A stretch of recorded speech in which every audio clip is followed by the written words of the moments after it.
Hello everyone, my name is Shyam. Welcome to my YouTube channel Travelium Baba. Guys, आज मैं आपको बताने वाला हूँ Tata Altroz XM plus variant है मेरा। इसमें हम एंड्रॉयड ऑटो कैसे कनेक्ट करते हैं।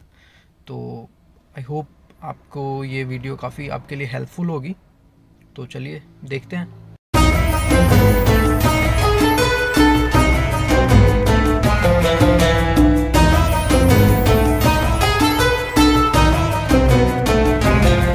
अभी आप जैसे स्क्रीन पे देख रहे हो, यहाँ पे एंड्रॉयड ऑटो जो है ये डिसेबल्ड है। Please connect smartphone with Android auto USB. तो इसके लिए हमें सबसे पहले अपना फ़ोन जो है इससे कनेक्ट करना पड़ेगा, वो भी डेटा केबल से, यूएसबी डेटा केबल से। तो मैं क्या करता हूँ, सबसे पहले ये है, मैंने फ़ोन से ये लगा रखा है, इंसर्टेड है, और इसको जो है यूएसबी में प्लग इन करता हूँ।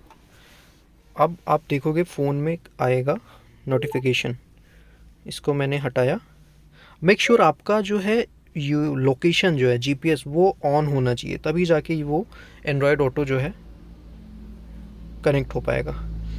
तो मैंने ये चीज़ यहाँ पे ऑन कर दी है। अभी मेरा ये कनेक्ट हो गया है। अब आप यहाँ से एंड्रॉयड ऑटो पे क्लिक करते हैं, ये हो गया इनेबल। इसके बाद ये आपको ये लोकेशन जहाँ का भी डालना है, ये आपको लोकेशन शो कर जाएगा।